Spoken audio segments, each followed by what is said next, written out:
ఒక సిపిఎస్ ఉద్యోగిని రాష్ట్రంలో 2004 సెప్టెంబర్ 1 తర్వాత ఈ కాంట్రిబ్యూటరీ పెన్షన్ స్కీమ్ అనే విధానాన్ని తీసుకురావడం జరిగింది.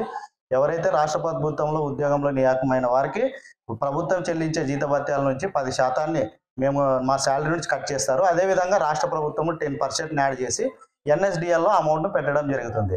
ఈ విధంగా ఎన్ఎస్డిఎల్లో పెట్టిన అమౌంట్ను దాన్ని షేర్ మార్కెట్లో పెట్టడం వల్ల ఆ షేర్ మార్కెట్లో ఒడిదుడుకు లోనయ్యి తర్వాత ఆ అమౌంట్ మాకు వస్తారో రాని పరిస్థితి ఉంది. కాబట్టి ఈ సిపిఎస్ విధానాన్ని అనేది మేము వ్యతిరేకిస్తున్నాము. దీని గురించి ఎన్నో ఉద్యమాలు చేశాం. గత ప్రభుత్వంలో సిపిఎస్ రద్దు కొరకు అసెంబ్లీ ముట్టడాన్ని 2 సార్లు చేసినప్పుడు అప్పుడున్న ప్రభుత్వము గ్రాడ్యుటీ ఇవ్వడం జరిగింది. అదేవిధంగా ఫ్యామిలీ పెన్షన్ కూడా ఇవ్వడం జరిగింది.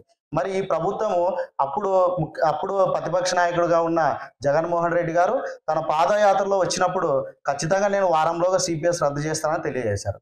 మేము ఆ మాట నమ్మి ఆయనకు ఒక మూకుమ్మడిగా సిపిఎస్ ఉద్యోగులు సపోర్ట్ చేయడం జరిగింది. తర్వాత ఎప్పుడైతే అధికారంలోకి వచ్చిన తర్వాత సిపిఎస్ వారం అయిన తర్వాత రద్దులే చేయలేదు. తర్వాత 1 మంత్ అన్నాడు, 1 మంత్ అయిన తర్వాత కూడా చేయలేదు.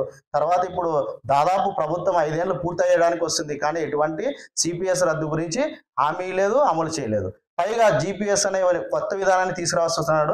మేము సిపిఎస్కైనా ఇటు జీపీఎస్కైనా రెండింటికి మేము వ్యతిరేకంగా ఉన్నాము. ఎట్టి పరిస్థితుల్లో మేము అంగీకరించే ప్రసక్తి లేదు.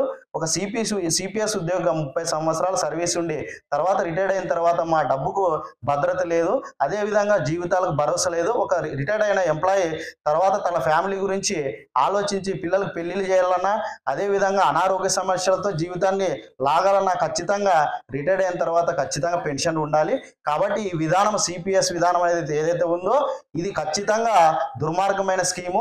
దీన్ని సిపిఎస్ ఉద్యోగులకు రాష్ట్ర ప్రభుత్వం వెంటనే రద్దు చేయాలి. తను హామీ ఇచ్చిన విధంగానే మాట నిలబెట్టుకోమని మేము కోరుతున్నాం. మేమేమి కొంతమంది కోరికను కోరడం లేదు. మీరే నాయకుడిగా ప్రతి పాదయాత్రలో మాకు హామీ ఇచ్చారు కాబట్టి ఖచ్చితంగా మీరు సిపిఎస్ రద్దు చేయాలి. లేని పక్షంలో మేము నెక్స్ట్ రానున్న ఎలక్షన్లో మాతో కలిసి వచ్చే సంఘాలను అదేవిధంగా ప్రజలను కలుపుకొని పెద్ద ఉద్యమాలు చేసి ఖచ్చితంగా మీ మెడలు వంచి సిపిఎస్ రద్దు చేసే వరకు మేము పోరాడుతూనే ఉంటాము. నెక్స్ట్ రానున్న ఎలక్షన్లో మీకు తగిన బుద్ధి చెప్తామని తెలియజేస్తున్నాను.